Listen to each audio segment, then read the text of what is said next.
Medida de ángulos. Bueno, para medir ángulos, lo primero que vamos a hacer es ver qué relación hay entre un ángulo en grados y un ángulo en radianes.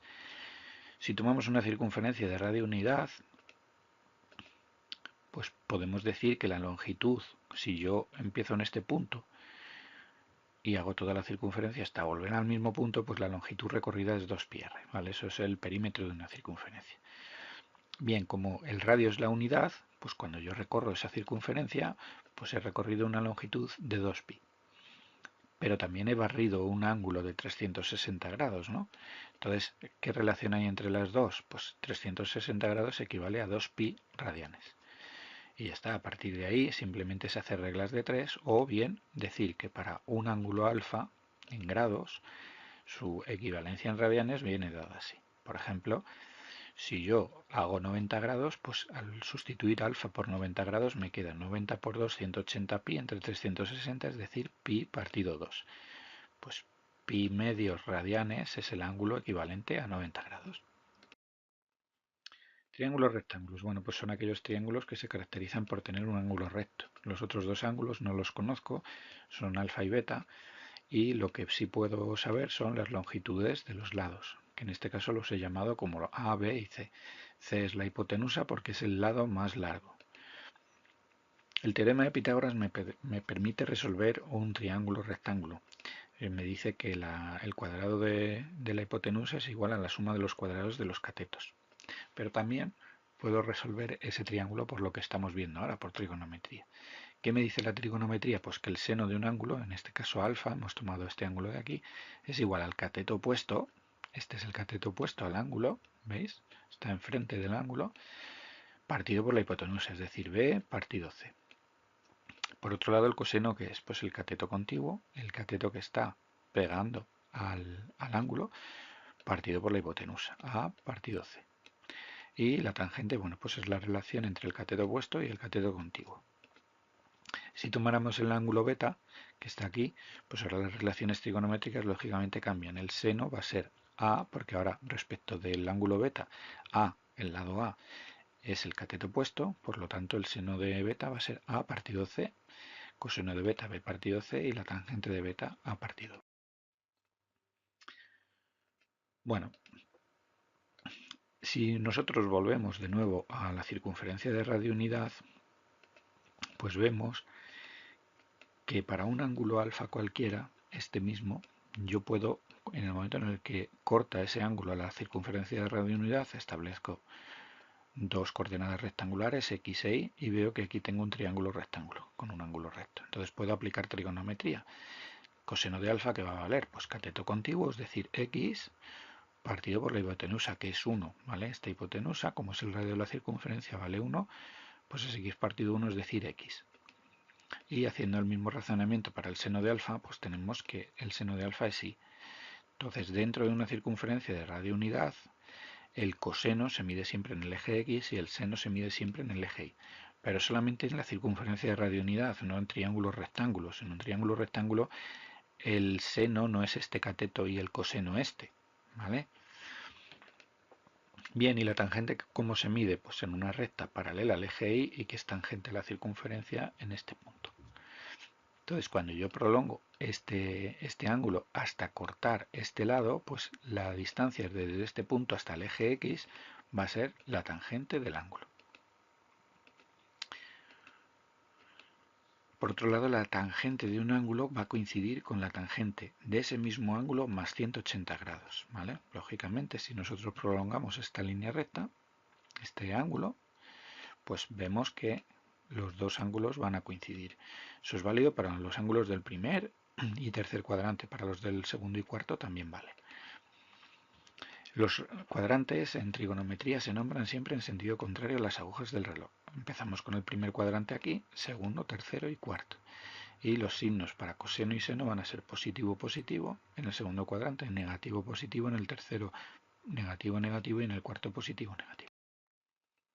Identidades trigonométricas básicas. Bueno, pues vamos a transformar cosenos en senos y senos en cosenos.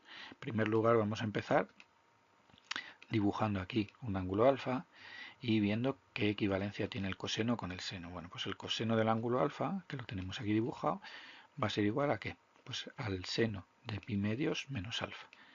¿Vale? El seno de pi medios menos alfa va a ser esta distancia, ahí la tenemos dibujada, que va a ser igual que esta. Y lo mismo para el seno, bueno, pues el mismo ángulo.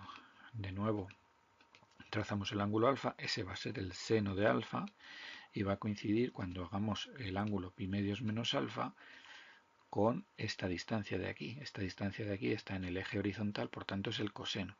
Coseno de pi medios menos alfa.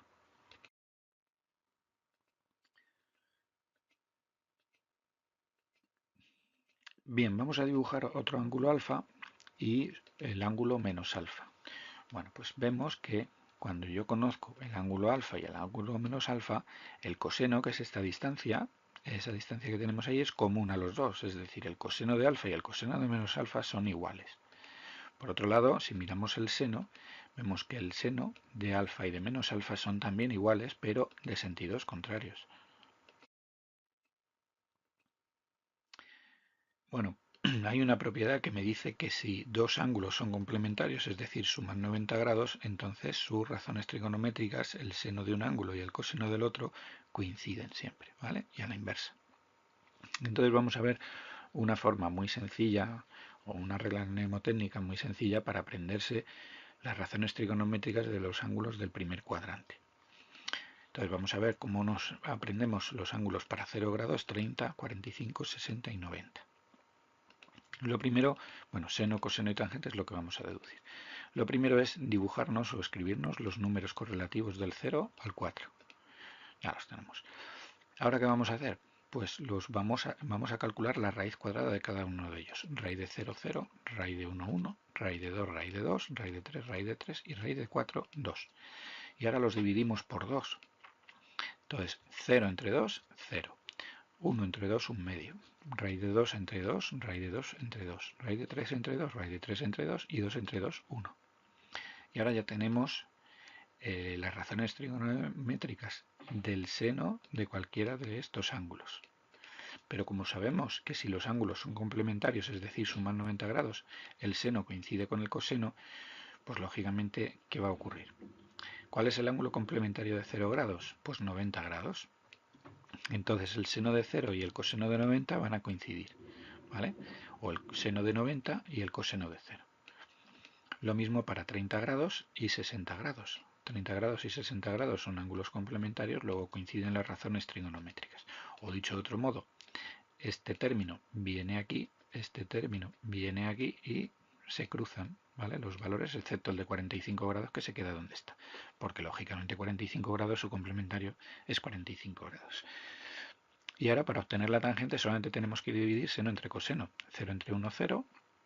1 medio entre raíz de 3 partido por 2 da raíz de 3 partido por 3. Creedme, si no podéis echar las cuentas, recordad que al final de echar las cuentas tenéis que racionalizar. No se deben dejar raíces cuadradas en los denominadores. Raíz de 2 entre raíz de, raíz de 2 partido 2 entre raíz de 2 partido 2 da 1. Esto da raíz de 3 y esto da más infinito.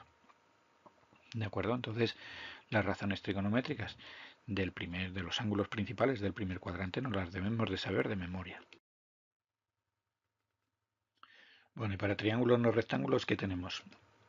Bueno, pues tenemos que ahora no conocemos ninguno de los tres ángulos y las relaciones que vamos a aplicar para obtener o para resolver el triángulo y conocer las longitudes de los lados o al revés, conociendo las longitudes de los lados, determinar los ángulos, tenemos el teorema del seno que me dice que el lado A dividido por el seno que hay frente al lado A, que lo vamos a llamar alfa, es igual al lado B dividido el seno del ángulo que tiene enfrente igual a C partido el seno del ángulo que tiene enfrente. Lo mismo, el mismo resultado se puede obtener aplicando el teorema del coseno. Hay veces que podemos utilizar el teorema del seno y veces que el teorema del coseno. El teorema del coseno lo que me dice es que es similar al teorema de Pitágoras, me dice que un lado al cuadrado es igual a la suma de los otros dos lados, o la suma de los cuadrados de los otros dos lados, menos 2 veces el producto de estos dos lados por el coseno que se encuentre frente al ángulo, frente al lado, el coseno del ángulo que se encuentra frente al lado que estamos calculando. Lo mismo para B y lo mismo para C.